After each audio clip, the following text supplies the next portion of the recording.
नमस्कार, मैं हूं आपके साथ इश्तियाक अहमद और आप देख रहे हैं आर्य न्यूज़। स्वागत है आपका बिहार के खास बुलेटिन में। रुक करेंगे बिहार की तमाम खबरों की तरफ। नेता प्रतिपक्ष तेजस्वी यादव के 32वें जन्मदिन पर उनके पिता लालू प्रसाद ने उन्हें बधाई दी और लालू प्रसाद और राबड़ी देवी ने तेजस्वी यादव को पौधा गिफ्ट करते हुए जन्मदिन की शुभकामनाएं दी हैं। और लालू प्रसाद ने ट्विटर पर यह फोटो भी डाला है और लिखा है कि प्रिय तरुण, आप बिहार के जन जन की खूब सेवा करें और एक नए विजन और जनोपयोगी मनोयोग के साथ राज्य को खूब आगे ले जाएं।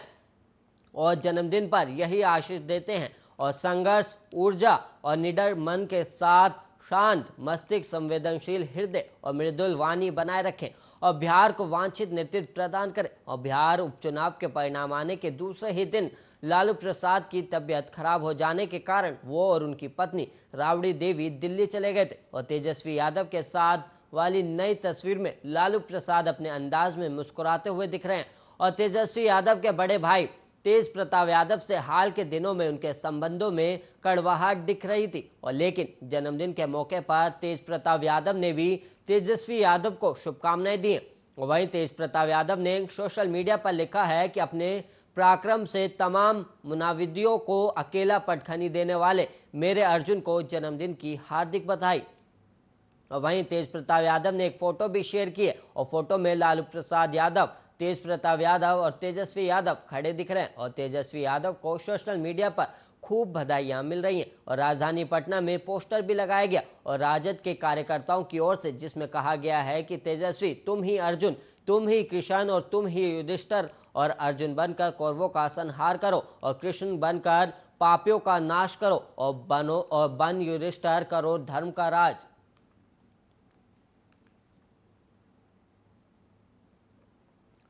और वहीं समस्तीपुर में मंगलवार की देर रात अपराधियों ने पेट्रोल पंप पर लूटपाट की और घटना मुफस्सिल थाना क्षेत्र के चांदना पेट्रोल पंप की है। और जहां बाइक सवार बदमाशों ने हथियार के बल पर पेट्रोल पंप कर्मी से 16,000 रुपए लूट लिए। और घटना को पुलिस में सूचना दी गई और सूचना पर पुलिस मुफस्सिल थाना की पुलिस घटनास्थल पर पहुंची। और थाना अध्यक्ष प्रवीण कुमार मिश्र ने बताया कि पुलिस सीसीटीवी फुटेज के आधार पर जांच में जुटी है। और घटना को लेकर घायल नोजल कर्म पप्पू कुमार ने बताया कि वो ग्राहकों को तेल दे रहा था और इसी दौरान पीछे से आकर 4 की संख्या में बदमाशों ने उसके सिर पर वार कर दिया और मारपीट के बाद पिस्टल सटाकर कहा कि पैसा निकालो नहीं तो गोली मार देंगे।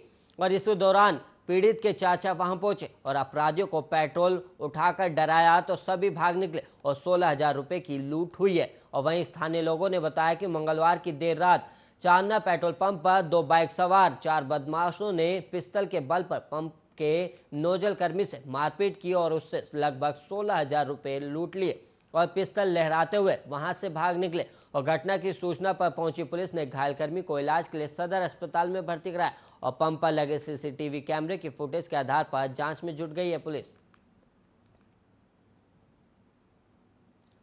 और वहीं छत्तीसगढ़ के सुकमा में अपने साथी की फायरिंग में मारे गए सीआरपीएफ जवान धर्मेंद्र सिंह का अंतिम संस्कार बुधवार सुबह 8 बजे करोड़ा ग्राम में सैन्य सम्मान से किया गया। और जब उनके 4 साल के बेटे सित्तू कुमार ने मुखाग्नि दी तो हजारों आंखें नम हो गई और जवान की पत्नी सुनीता देवी की चीत्कार और 3 मासूम बच्चों की रोती आंखों को देखकर हर कोई भाव विभोर हो गया। और वृद्ध पिता राम बच्चन सिंह के आंसू रुक नहीं रहे थे और उनके 3 बेटे उन्हें बांधने का असफल प्रयास कर रहे थे। और दिवंगत धर्मेंद्र सिंह का 4 साल का बेटा सित्तू कुमार अपनी बहनों रूबी 10 साल और रिया 8 साल से बार बार पूछ रहा था कि पापा कहाँ चले गए, लेकिन कोई जवाब नहीं दे पा रहा था। और वहीं दाह संस्कार के पूर्व सीआरपीएफ 47 बटालियन के विजेंद्र सिंह भाटी के नेतृत्व में धर्मेंद्र को अंतिम सलामी दी गई और तब तीनों बच्चों के हाथ पापा को अंतिम सलामी देने के लिए उठ गए। और धर्मेंद्र सिंह अमर रहे जब तक सूरज चांद रहेगा, धर्मेंद्र सिंह का नाम रहेगा, भारत माता की जय के नारे के बीच उन्हें अंतिम विदाई दी गई।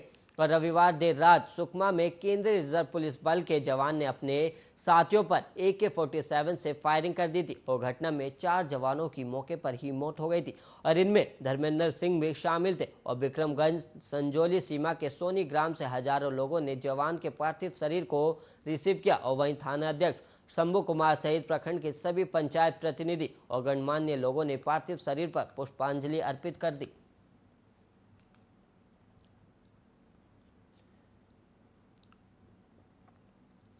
और वहीं देश की पहली 3AC इकोनॉमी क्लास वाली गति शक्ति एक्सप्रेस के फेरे रेलवे ने बढ़ा दिए और अब छठ महापर्व के खत्म होने के बाद नई दिल्ली लौटने वालों के लिए पटना से बड़ा विकल्प होगा और महज 5 स्टेशनों पर रुकने वाली इस स्पेशल ट्रेन में 3AC इकोनॉमी की कुल 20 कोच हैं और इस कारण गति शक्ति एक्सप्रेस में सीट भी उपलब्ध है, जबकि रेगुलर तौर पर चल रही स्पेशल ट्रेनों में लंबी वेटिंग लिस्ट है। और वहीं शक्ति एक्सप्रेस से सफर करने वाले पैसेंजर को वेटिंग लिस्ट का लफड़ा नहीं झेलना पड़ेगा। और वहीं रेलवे ने यह फैसला छठ महापर्व में पैसेंजर की भीड़ को देखते हुए लिया। और वहीं आपको बता दें कि गति शक्ति super fast festival special train Patna से 12, 14, 16 और 8 नवंबर की शाम 5:45 पर खुलेगी और जो अगले दिन सुबह 9:50 पर आनंद विहार टर्मिनल पर पहुंचेगी और वापसी में आनंद विहार टर्मिनल से गति शक्ति super fast festival special express train 13, 15 और 17 नवंबर की रात 11:10 खुलेगी और अगले दिन 3:45 पटना पर पहुंचेगी। और वहीं अप एंड डाउन में ये स्पेशल ट्रेन दानापुर, पंडित दीनदयाल उपाध्याय और वाराणसी प्रयागराज जंक्शन और कानपुर सेंट्रल स्टेशन पर रुकेगी और इस ट्रेन में 3AC इकोनॉमी के सभी 20 कोच अत्याधुनिक तरीके से बनाए गए और ट्रेन के बर्थ के डिजाइन में सुधार करते हुए इसे यात्रियों के लिए पहले की तुलना में ज़्यादा आरामदायक बनाया गया और नए डिजाइन किए गए कोच के मिडिल और अपर बर्थ के लिए आरामदायक सीढ़ी के साथ इसे कई अत्याधुनिक सुविधाओं से लैस किया गया है।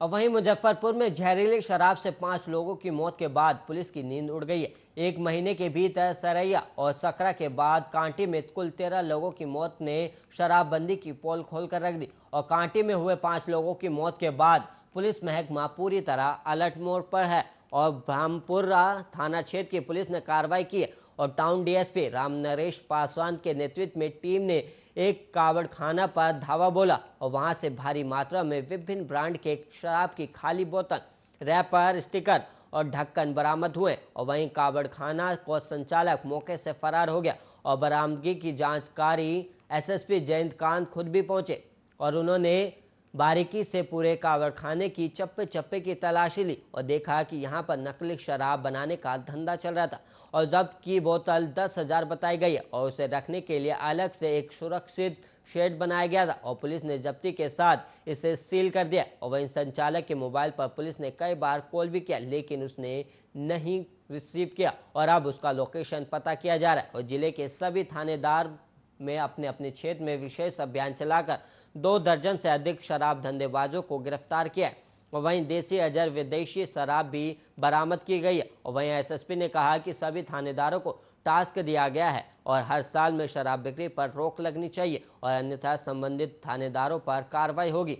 और वहीं कबाड़खाने से शराब की खाली बोतल मिली है और इस मामले में फरार आरोपी की तलाश में छापेमारी की जा रही और जल्द ही उसे पुलिस द्वारा गिरफ्तार कर लिया जाएगा।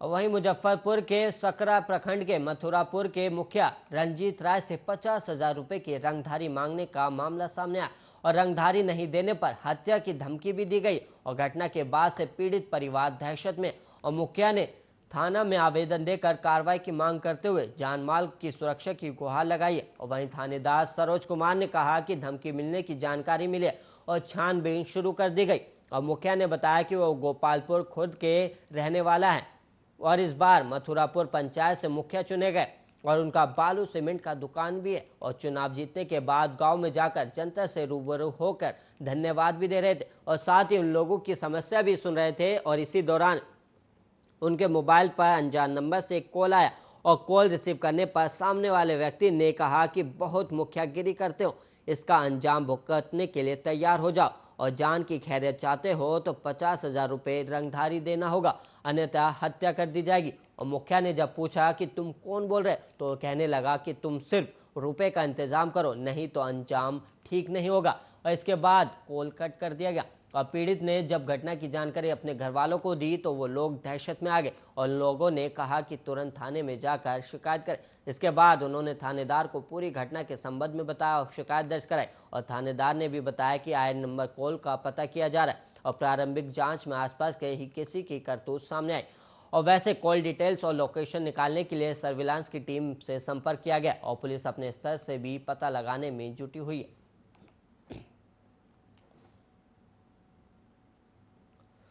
और वहीं छठ पूजा के दौरान पटना में एक गैस एजेंसी के वेंडर की मंगलवार को गोली मारकर हत्या कर दी गई और बाइक सवार 2 लोग आए और गैस सिलेंडर पहुंचाने निकले। वेंडर अनिल कुमार को एक के बाद 2 गोली मारकर अपराधी फरार हो गए और वारदात बुद्धा कॉलोनी थाना के तहत बांस घाट के पास हुई है। और वहीं 30 साल का अनिल कुमार दीघा थाना के तहत कुर्जी बालू पर इलाके का रहने वाला था और अपराधियों की मारी गई दोनों गोलियां उसके सीने में लगी, जिसके बाद वो रोड पर ही गिर गया और उसकी हालत बेहद गंभीर हो गई। और वारदात की जानकारी मिलते ही चंद मिनटों में पुलिस की टीम भी पहुंची, जिसके बाद जल्दी से उसे इलाज के लिए अस्पताल लाया गया और करीब 1.5 से 2 घंटे तक चले इलाज के दौरान उसकी मौत हो गई। और दम तोड़ने से पहले अनिल ने कातिल की पहचान पुलिस को बता दिया था और पुलिस को उसने गोली मारने वाले का नाम भी बता दिया और हत्या की इस वारदात को अंजाम देने वाले में भी गैस सिलेंडर डिस्ट्रीब्यूटर करने वाला वेंडर ही है, जिसका नाम सोनू बताया गया। और दोनों एक ही गैस एजेंसी के लिए काम कर रहे थे और मरने से पहले अनिल ने सोनू का नाम लिया था और वारदात के वक्त उसने सोनू की पहचान कर ली थी और वो अपने एक साथी के साथ बाइक से आया था। और पुलिस ने लाश का पोस्टमार्टम करा दिया और साथ ही शुरुआती जांच में सीसीटीवी फुटेज के जरिए सोनू की पहचान भी कर ली गई और उसकी तलाश में पुलिस छापेमारी शुरू कर दी।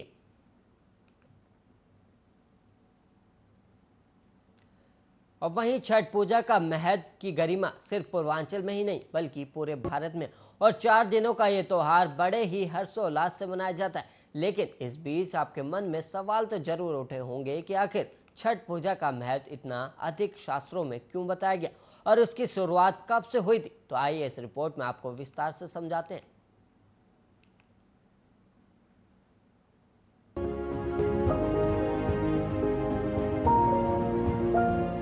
हिंदू पंचांग के अनुसार कार्तिक मास के शुक्ल पक्ष की षष्ठी तिथि को ही महाछठ का पर्व मनाया जाता है। इस दिन सूर्य देव की बहन छठ मैया और भगवान सूर्य की पूजा का विधान है। धार्मिक मान्यता के अनुसार छठ का व्रत संतान की प्राप्ति, कुशलता और उसकी दीर्घायु की कामना के लिए किया जाता है। चतुर्थी तिथि पर नहाए खाए से इस पर्व की शुरुआत हो जाती है और षष्ठी तिथि और को छठ व्रत की पूजा व्रत और डूबते हुए सूरज को अर्घ के बाद ही अगले दिन सप्तमी को ही उगते सूरज को जल देकर प्रणाम करने के बाद व्रत का समापन किया जाता है। शास्त्रों के अनुसार छठ देवी भगवान ब्रह्मा जी की ही मानस पुत्री और सूर्य देव की बहन है।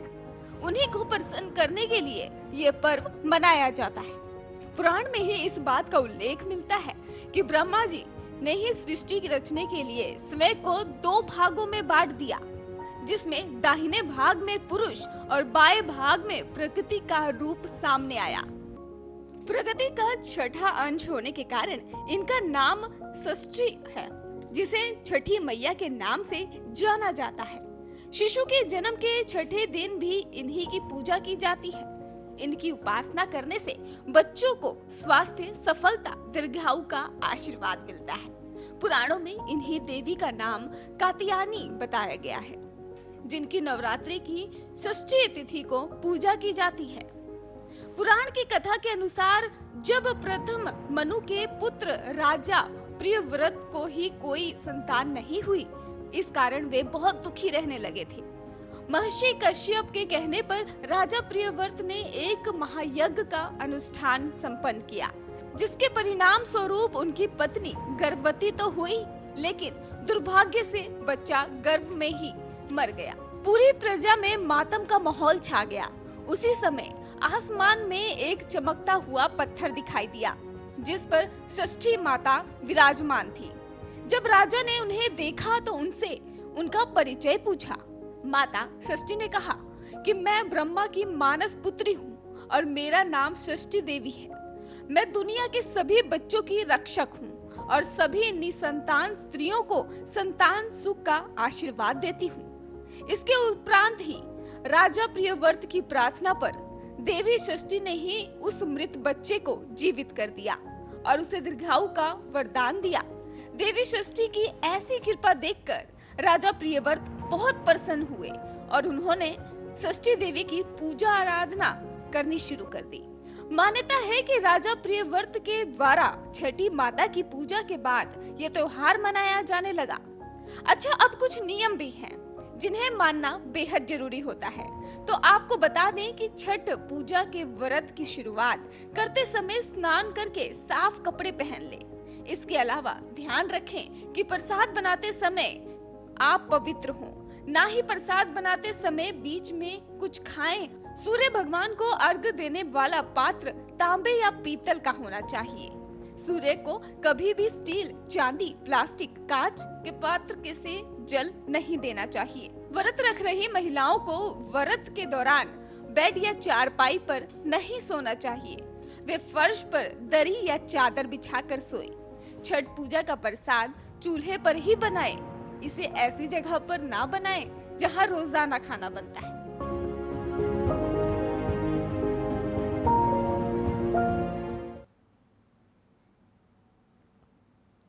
और वहीं आज डूबते सूर्य को अर्घ दिया जाएगा, क्योंकि आज छठ महापर्व का तीसरा दिन और आस्था और विश्वास का प्रतीक छठ महापर्व में लोगों की अटूट आस्था है।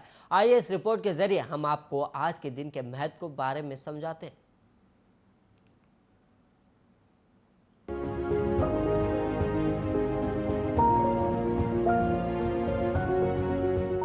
बिहार, झारखंड और यूपी समेत पूरे भारत में मनाए जाने वाले छठ महापर्व की शुरुआत हो चुकी है। सोमवार को नहाए खाए के साथ शुरू हुए इस पर्व पर आज तीसरा दिन मनाया जा रहा है और तीसरे दिन बेहद खास महत्व रखता है छठ में, क्योंकि आज डूबते हुए सूर्य को अर्घ दिया जाता है। छठ पूजा का तीसरा दिन बेहद खास होता है। इस दिन सुबह की शुरुआत लोग बाजार की तरफ रुख करते हैं और पूजा से जुड़े सामान खरीद कर लाते हैं, जिसमें फल, गन्ना शामिल होता है।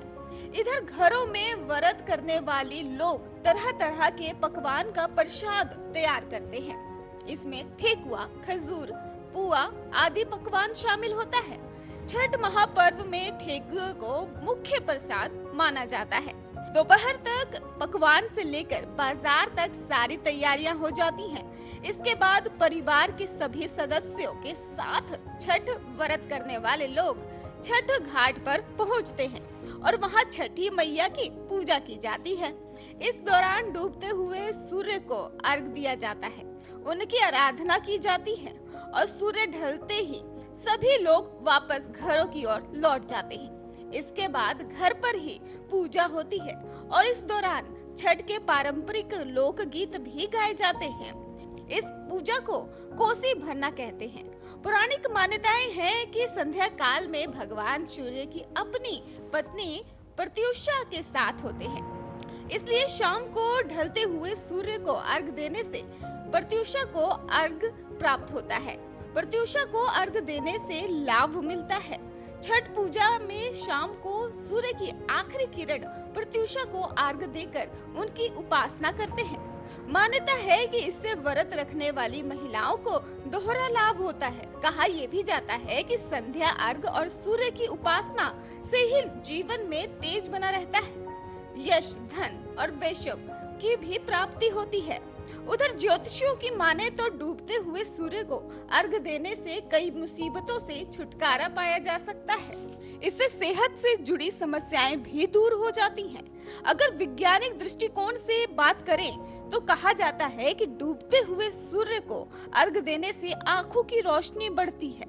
संध्या अर्घ देने के लिए जल में दूध मिलाते हैं, टोकरी को फल, ठेकुआ आदि सजाया जाता है और फिर सूर्य की उपासना की जाती है।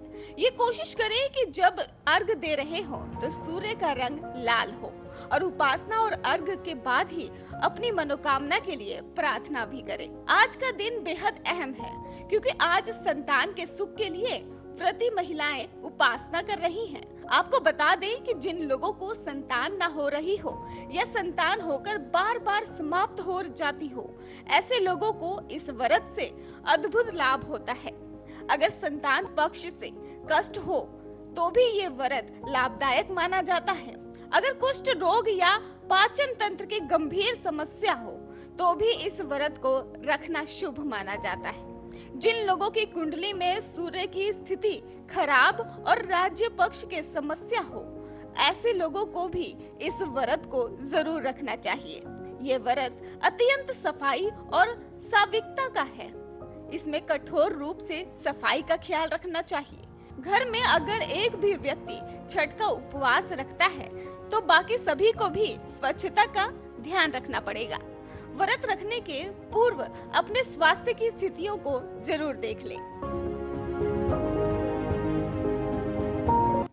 इसी के साथ बिहार बुलेटिन में इतना ही। ऐसे ही देश और दुनिया की तमाम खबरों के लिए आप बने रहिए आर्य न्यूज के साथ।